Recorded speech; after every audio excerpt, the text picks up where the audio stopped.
Welcome to the Workplace Wellbeing Essential Series. I'm Mari Ryan. I'm the CEO and founder of Advancing Wellness. It is my pleasure to welcome you today to this interview where we explore topics that impact employee well-being. My guest today is Nancy Board. Nancy is an expert in employee assistance program operations and is a business professional experienced in corporate health and well-being globally. She's a leader in workplace mental health, trauma response, women's issues, and a sought-after speaker and facilitator. Combining her unique background in behavioral medicine and global human resources, she has spent over 25 years building sustainable solutions for individuals and organizational leaders, always with a focus towards mental well-being. Nancy spent 8 years consulting with the United States Postal Service on employee assistance and workplace improvement initiatives, collaborating with both management and labor executives. Additionally, she's managed healthcare, wellness, and EAP benefits for JP Morgan's 38,000 diverse employees across the Asia-Pacific region, including 18 countries. Nancy is currently in the role of Clinical Services Manager with the Washington State Employee Assistance Program. Nancy received her master's degree in social work from Washington University in St. Louis and a certification as a global professional in human resources from HRCI. Nancy, I am so excited to have you here today. Thank you, Mari. So excited to be here as well. Great. Well, let's explore this topic of mental health and mental well-being. 1 in 5 people will be affected by mental illness in their lifetime. That means we all know someone who has experienced this in their life.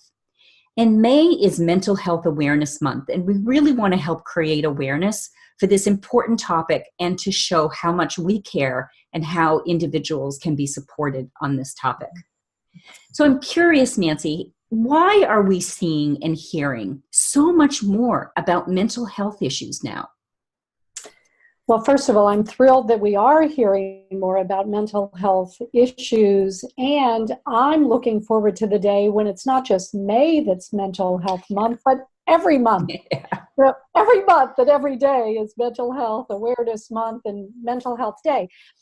And I think the reason that we're hearing so much more now, and I think it's a lot of it is due to the younger generation, the millennial generation coming into the workplace and really standing up for themselves, much more so than my generation did in the workplace. In my generation, it was still about you had to kind of keep things under wraps. It wasn't okay to have any issues whatsoever. You had to be strong, you had to be resilient, and you couldn't show any weakness.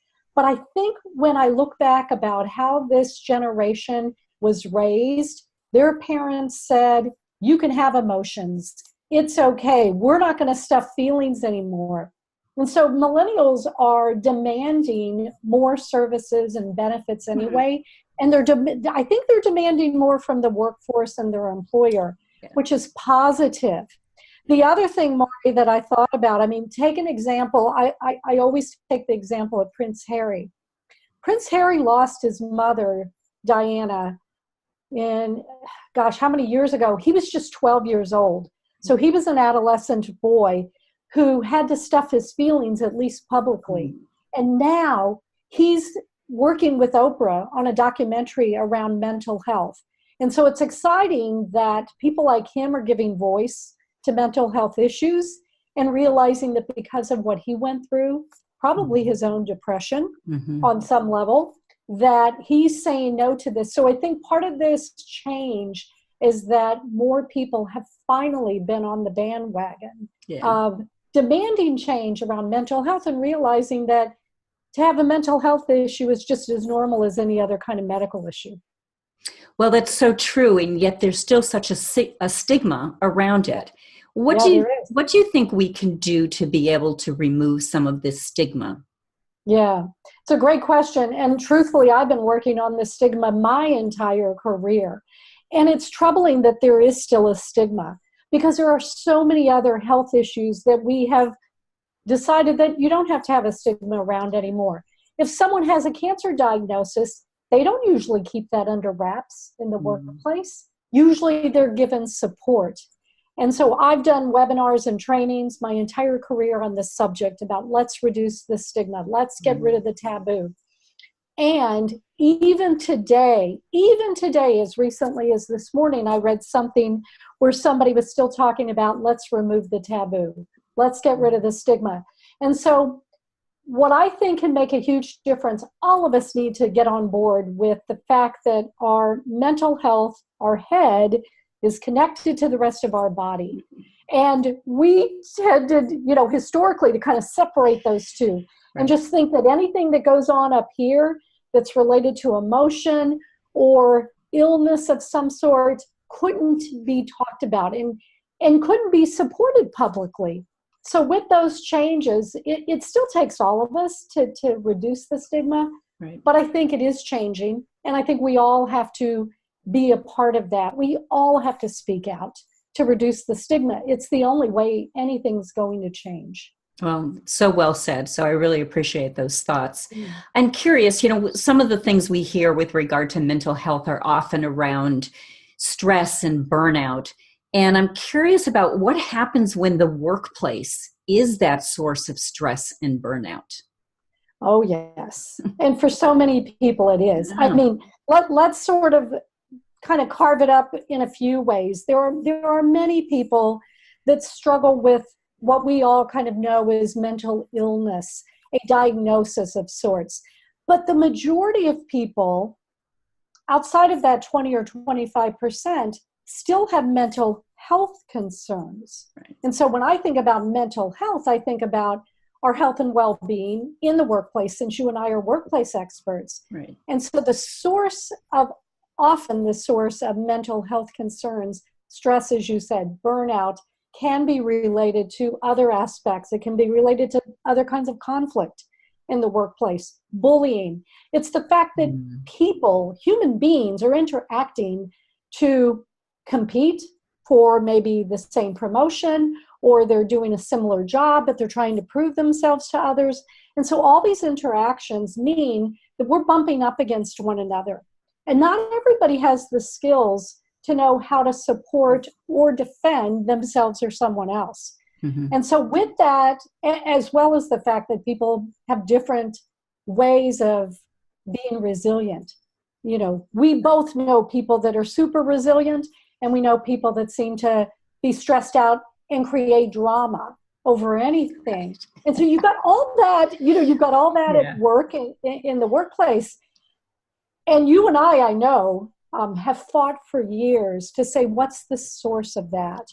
How do we help employees be less stressful? Or if they are stressed, how do we help them be more resilient?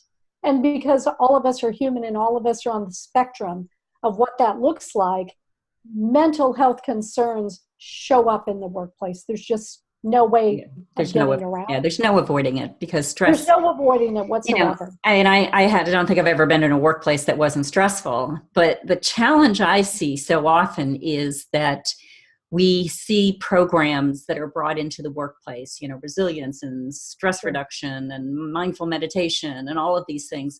And those are all wonderful programs. But if you never address the root cause, whether that's in the culture of the workplace, or as you said, could be a bully who is your manager or your colleague, if those root causes are not addressed, then all those other programs are fluff. They're not really going to matter. It's absolutely right. And I think that our audience needs to understand that programs are one thing and they can be beneficial. And I've certainly worked in many different workplaces, and I've worked in some that gave everybody all kinds of wonderful benefits, like massages on site and mindfulness classes and meditation and ping pong tables and pet therapy and all kinds of great things. However, one was still expected to work 70 and 80 hours a week, no matter how much fluff there was, no matter how much support that you tick the box kind of programs. And you and I both know that it really is about the culture. And I have to say that at this point in my career, I love the team of people that I'm working with, and it's probably one of, if not the healthiest workplaces I've ever been a part of, because we have such a super awesome leader who walks the talk, who takes the time to really get to know us as people, what matters in our life, and she doesn't create more stress. She supports us. Yeah. And we all know that truly it's about the leadership. It's about the culture at the top. Yeah. And when you truly feel supported and you feel like you have the trust from your manager or from the leaders in your workplace, then you'll be more inclined to say, hey, this is really stressing me out, or I need more support here. My mental health is at risk. And certainly when you have mindful leaders, they appreciate and own the fact that mental health is so necessary. So we've got to stop the toxic workplaces. Yeah, absolutely. That's where it's at. Yeah. Now that's a topic for another day. So. Yes. I'm curious, Nancy, given your experience, what are some strategies that you would suggest to employers for how they can support employee mental health and well-being? Yeah. Well, the one tried and true program that we all have had in the workplace for almost 50 years now, most workplaces have had employee assistance programs. They have been the original sort of mental health programs for employees and their family members. They're no cost to employees. In America, 95% of companies now have them. And a lot of global companies also have employee assistance programs. And so they're not well utilized. They never have been well utilized. And yet it's a free benefit that is there to help employees with any kind of life issue that they may be encountering, whether that's workplace stress or family stress, whatever that is. We're all gonna bump into some issue in our life that we're gonna struggle with. And so I always advise, go back to your benefits team and take a look at what resources are there already. And also take advantage of other programs that are there. But one of the ways that we can best support people is give more paid leave time off. I mean, so often it's young parents that are facing new issues of stress, and so they need help and adjustment. There's all these transitional times in people's lives. Somebody dies in your family. There's time to take off for grief. And in our society in the US, it's typical to give somebody 3 days. That's usually not enough for somebody to truly go through whatever their grief process is. And it may take them a lot longer than that. But there's ways that we can be kind and compassionate. And again, that has to start at the top. That's not a program you can tick off the box. It's about how do we really train leaders to get themselves into a position where they commit to kindness and compassion and culture change at that very top level. That's where trust is instilled, and with trust, employees are going to feel better and supported anyway. Fabulous suggestions and great strategies, but not easily implemented. They're going to take some work to be able to do that. Yeah. It really takes, I think, true committed leaders. Right. And I've looked for those. I've found some of those. Again, you and I both know healthy workplaces. We know toxic workplaces. Right. And it takes a real commitment. It truly takes that kind of a commitment from a leader to really be there to support his employees. Yeah. Absolutely. In my experience and in doing some research around some of these topics, I've seen statistics that indicate that, as you mentioned, employee assistance programs are often underutilized in the 5 to 7% of a workforce utilizing these programs. I'm curious, why do you think they're so underutilized? They're such a great resource. They're such a great resource. And my biggest, and I've been in this profession a long time, so my biggest pet peeve about it is also one of the benefits of it. Because of the confidentiality and the privacy that's embedded in these programs, that's also, I think, in some ways why they're so underutilized and unknown. They're so private. It's as if people don't know about them and they don't know enough about them. And they're usually off-site. So the professionals that are actually providing the services are not seen in the workplace. When you have an on-site EAP, Just like when you have an on-site wellness program and wellness manager, you've got much more access to who these people are and what these services are about. So it's kind of like that out of sight, out of mind philosophy, that even though these programs are often promoted at an employee in-service or an onboarding session, it's easily forgotten. And that's one of the reasons why. And the other reason that we've heard for years is related to stigma. Oh, I don't need that. I'm not bad enough. Yeah. That's for people that are, have a mental illness. And the truth of the matter is, no, it isn't. I want to sit down and talk to somebody because I'm struggling with some transitions going on in my life. Or as I mentioned earlier, maybe they're new parents and they're really struggling with what it's like to cope with work and a new family and all the other pressures in life. That's a great reason to use an EAP. But those are some of the reasons, Mari, that it's really traditionally just been because people are still not aware of what these services are. So I always invite people to check those out, talk to someone, pick up the phone, give a call and find out what it is to go talk to somebody, because it's absolutely free and confident. Right, exactly. Well, good reminder on that. I'm curious, what would you suggest for us as individuals? What can we do as individuals to look after our own mental health and well-being? Yeah.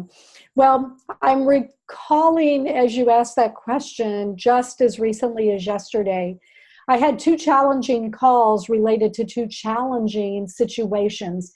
One was a young man who was thinking about suicide, and another was working with a manager and her manager because they had an employee who had made comments about suicide and had a whole host of issues happening in his life. It just everything imaginable was going wrong in his life. And so when I think about what it took for each of these individuals to pick up the phone, to trust a stranger, to say, I need some help here. The one young man said, I really don't want to die. And I said, I know, I can tell. You don't want to, you want to live. But there was a reaction to just a terrible time, a terrible moment in time where the emotions were such that they were kind of out of control. And he just spiraled down into this depression and reacted to that. And that happens all the time. We have this influx of suicide. It's happening all over the place. But what both of these 2 different situations involve people that said, I need help, I need consultation, I'm going to reach out and make a phone call. And any of us can do that. And it's so important that we do that we say, let's not give in to these emotions or this situation. It actually does and can pass. And there actually is help if people can pick up the phone or reach out to an online service or use an app or make a phone call. That always is there, but it takes strength and courage. And Mari, in our society today, with people feeling so isolated, that's harder and harder for folks to do. And yet it's so necessary that people have a support system somehow, somewhere, whether that's a stranger, a support program that workplaces offer like an EAP. It could be a chat group. It could be a Facebook group. But really, it's that connection. People are needing connections with other humans. And so however they can first access it, I'm totally happy with that somebody makes the effort to do that. And also, I think about our furry creatures in life.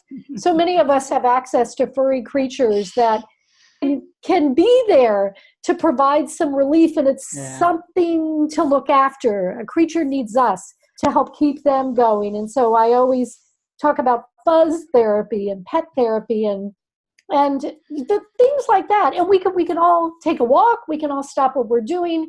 We can get out of our spaces. We can go out into nature. Any of us that have access to green spaces and nature is a wonderfully healing place to go take and absorb any of the stuff. Like anything that I have going on in my life, I can throw it at nature and it always takes it. And I come back feeling so much better.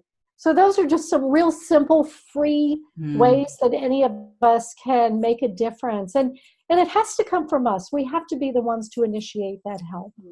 Yeah, Well, as you said, it does take courage and strength to be able to do that. But using some of those techniques, such as our fur babies and taking a walk in nature, to be able to keep us, in a state of equilibrium, even when sometimes when the going gets tough. So great suggestions there. Thank you.